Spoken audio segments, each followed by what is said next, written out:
మళ్ళీ మీరు 170 గెలిస్తే కనుక రాష్ట్రంలో యువత అందరి చేతుల్లోని కూడా అటో నిమ్మకాయ బద్ద ఇటో నిమ్మకాయ బద్ద ఇచ్చి చేతికి ఉప్పేసి చెప్తారు కదా, ఉప్పేసి చెప్తారు కదా, ఉప్పు కారం కూడా వేసిస్తారా? మహానుభావులు. అందరికీ నమస్తే అండి. అతి కష్టం మీద గట్టిగా పట్టుకొని సీమరాజాన్ని తీసుకొచ్చాను. ఎందుకంటే నిన్న జగన్మోహన్ రెడ్డి ఇంటింటికి కేజీ బంగారం బెంచ్ కారు ఇస్తానని చెప్పేసి అన్నాడు. మీ అన్నయ్య ఎప్పుడు నిన్న సభలో అన్నాడు. ఆయన కేజీ బంగారం వినిపించనా?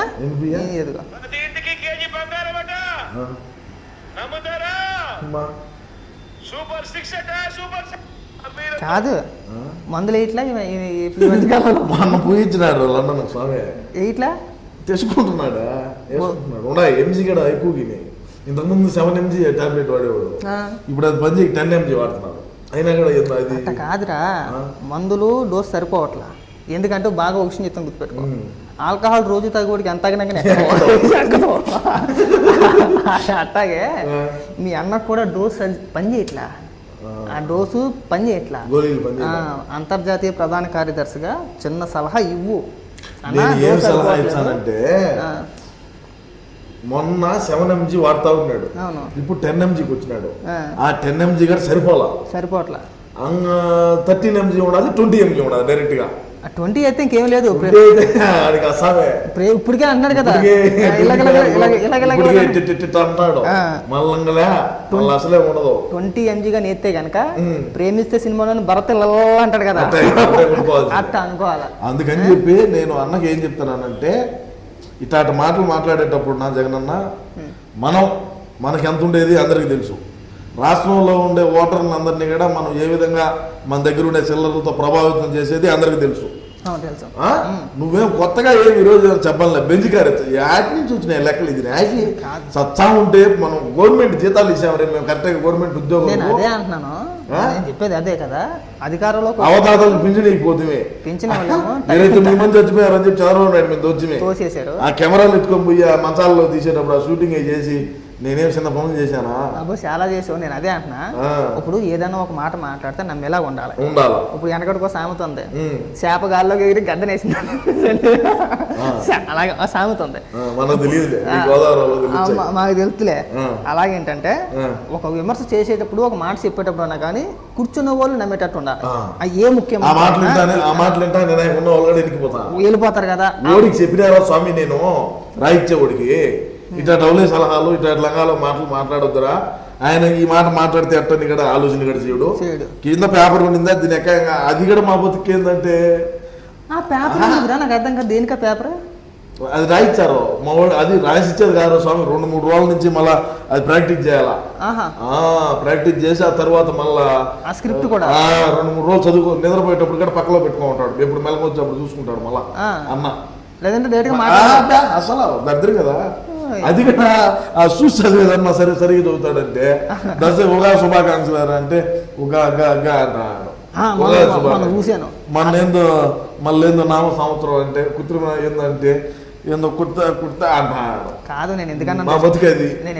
మేము అందుకే స్వామి మా అన్న ప్రెస్ మీట్ పెట్టండి. ఎందుకంటే ఈ తెలుగుదేశం వాళ్ళు మీ పార్టీ వాళ్ళు ఏం చేస్తారంటే నాకు ఎప్పుడెప్పుడు ఆయన ఉంటారు. మా ఊడు ప్రెస్ మీట్ పెట్టాడు అనుకో, దాన్ని ఆమె కళ్ళు ఆరపడ చూసి మా ఊడు ఏమన్నా అన్నాను అనుకో, దాన్ని గతిరించి దానికి సెలవులు పలవలు చేసి ఆమె కింద కూడా తగిలిచ్చి చెప్తారు. ఆయన కింద ఏం తగిలించే అవసరం లేదు, మాట్లాడింది యాక్చువల్గా అట్లా తీసుకొచ్చి వదిలితే చాలు, అదే పెద్ద వైరల్ తెలుసా. నేను ఈ డోస్ ఎందుకు సరిపోవట్లేదు అన్నానంటే, జనరల్ గా 2014 నుంచి 2019 వరకు తెలుగుదేశం ప్రభుత్వం, 2019లో మీ అన్న వచ్చాడు, మొత్తం అంతా నాకించేసాడు. ఇప్పుడు ఇది 2024. అవునా? మళ్ళీ 2014 నుంచి 19 వరకు చేసిన ఆరోపణలు చేస్తాడే ఇప్పుడు కూడాను.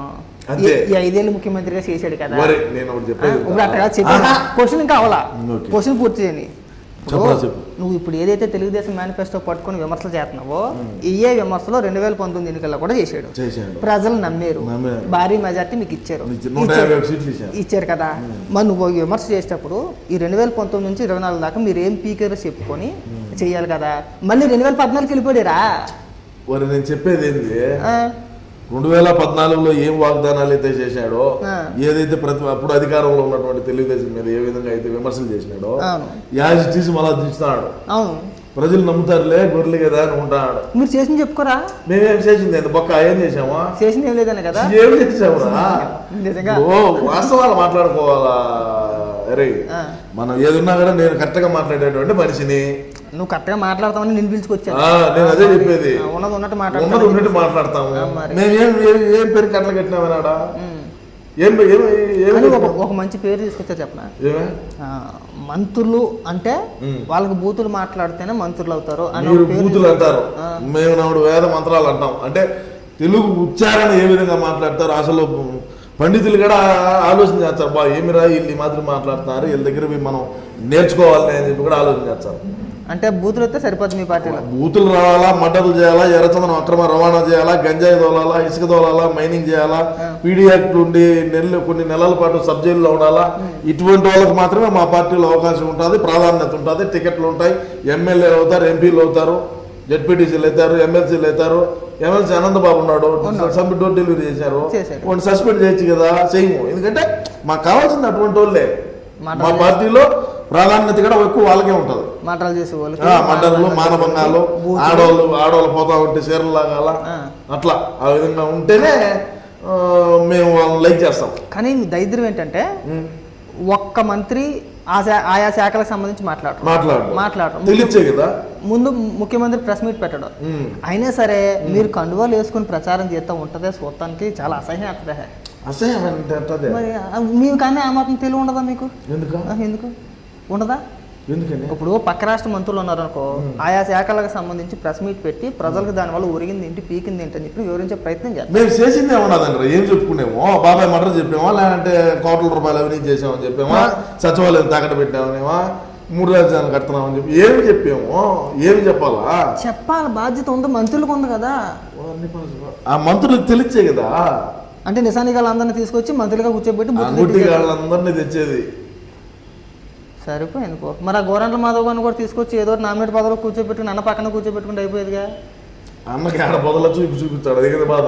ఆడేవాడిని ఏం చేసాడు, ఏం చేస్తాడు తెలుసా? టికెట్ నాకు కన్ఫర్మా కాదా, కన్ఫర్మ్ కాదు సజ్జలకి ఫోన్ చేస్తానంట. మనం చేసేటండి వీడియో కాల్, ఫోన్ ఎత్తేసాడు. వీడియో కాల్ గుడ్లన్నా లేవా దాన్ని రాబండ్రా స్వామి అని తట్టుకోలేక నాకు కూడా ఫోన్ చేసి చెప్పినాడు, ఎవరైనా నువ్వు అన్నవుతో మాట్లాడరా, నేను మళ్ళీ మాట్లాడితే నువ్వు సైకో ఉండరు స్వామి అంటే మళ్ళీ ఇప్పుడు ఆపినాడు. కాదు ఇంకో డౌట్, 6 కాకముందే లైట్లే వేస్తాను అంటున్నాడు. 6 కాకముందే ఇంకా వెళ్తుండే కానీ ఎండాకాలం సాధారణంగాను, ఆ విషయం అందరికీ తెలుసు. ఎండాకాలం కదా, ఎండాకాలం సాధారణంగా 6:30 వరకు కూడా చీకటి పడదు. మాట్లాడితే టైం చూసుకుంటాడు, ఏదో రేసేకటి ఉన్న వాళ్ళగా. నేను 6 గంటలకు ర్యాంప్ ఎక్కని అంటాడు, ఏదో క్యాట్ వాక్ చేసి పిల్లల ఒకవేళ ర్యాంప్ మీదకి వెళ్ళా కానీ చుట్టూ సెక్యూరిటీ ఉంటది. 4:30-5 గంటలకి లైట్లు వేసామంటున్నాడు. నల్లది డ్రెస్ డిజైన్ చేశాను చూసావా? నేను చూడలా. చంద్రబాబు నాయుడు గారికి అంటే జెడ్+ ఏదో సెక్యూరిటీ, ఆ సెక్యూరిటీ మాదిరినే మా అన్న కూడా డిజైన్ చేసుకున్నాడు. అంటే ఏపీ పోలీస్ అని ఉంటారు, తెలుసు. ఎన్ఎస్జీఎల్ తెలుసు. వాళ్ళు ఏం చిన్న ఓవర్ యాక్షన్ చేయడం లేదు, వాళ్ళు ఏం చేయట్లా. ఎందుకు వెళ్ళట్లేదు రేసేకట, లేదంటే ఇంకోటి ఒక ప్రచారం జరుగుతుంది. 6 దాటితే ఎందుకు వెళ్ళట్లేదు ర్యాంప్ మీదకి అని చెప్పేసి ప్రచారం జరుగుతుంది. ర్యాంప్ మీద ఎందుకంటే మా అన్న వేసుకునేది హీల్స్ వేసుకుంటాడు. ఓకే, అర్థం కదా. ఆడేమన్నా రాళ్ళు పాడు అట్టా ఇట్టా మంచి అంటే ఉన్నాయి అనుకో, పడితే మరి ఆ మాత్రం ప్రతి సభలోనే ర్యాంప్ వేయడం దీనికి ఇది ఎలాగ వెళ్ళని తెలుసు. ఇది ఎలా వెళ్ళడు ఏంటంటే సరే ఉండాలి కదా అట్లా షోయింగ్ అది కూడా గ్రీన్ మ్యాట్లు వేసుకుంటాం. అది ర్యాంప్ కాదు వాస్తవానికి, ప్యాన్ రెక్కలు మనమే ఐడియా ఇచ్చింది. నాకు తెలుసు, నేను చూసాను. నాకు అది చూసిన తర్వాత గుర్తుకొచ్చింది, అది ప్యాన్ రెక్కలు. అది ఇదే డిజైన్ ఆడేసింది ఇప్పుడు. కానీ మళ్ళీ 175 నీది స్లోగన్ ఒకటి ఉంది కదా, 177 నీ నినాదం అది. మళ్ళీ నేను ఈ బుక్ పెట్టుకోండి మా అన్నను. నేను అదే అంటున్నా, 177 గెలిచినాకనే దించి మళ్ళా ముఖ్యమంత్రి సీటు మీద. నేను అదే అంటున్నా, మళ్ళీ మీరు 177 గెలిస్తే కనుక రాష్ట్రంలో యువత అందరి చేతుల్లోని కూడా అటో నిమ్మకాయ బద్ద ఇటో నిమ్మకాయ బద్ద ఇచ్చి చేతికి ఉప్పేసిచ్చేస్తారు కదా, ఉప్పు కారం వేసిస్తాం. ఉప్పు కారం కూడా వేసిస్తారా? మహానుభావుడు. ఇంటికి 2 బద్దల కార్యక్రమాలు, ఇంటికి 2 బద్దల కార్యక్రమం అని చెప్పేసి అని. అంటే నువ్వు నవ్వుతున్నావు కానీ మనం మా గ్రౌండ్ లో బ్రహ్మాండంగా ఉన్నది ప్రజాదరణ.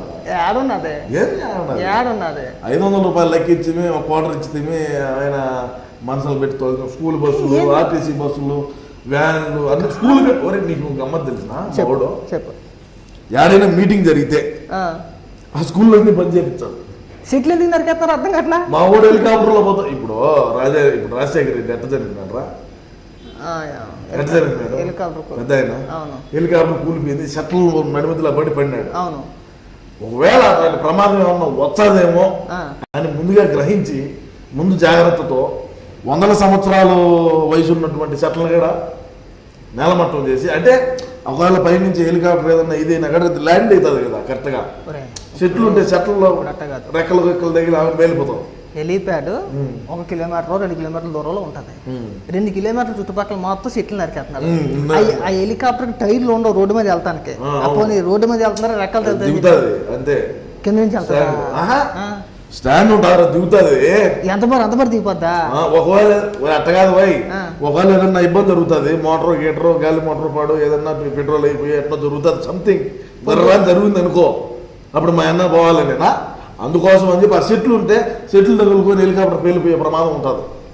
అందుకు అందుకు చెట్లని నరికేసి ఒకవేళ ల్యాండ్ కావాలన్నా సడన్ గా ల్యాండ్ అవుతాడు. అందుకు చెట్లు నరికి మీరు మందులు వేసుకోవాలో మేము మందులు వేసుకోవాలో అస్సలు అర్థం మేమైతే వేసుకుంటాను. మాకు అస్సలు అర్థం కావట్లేదు.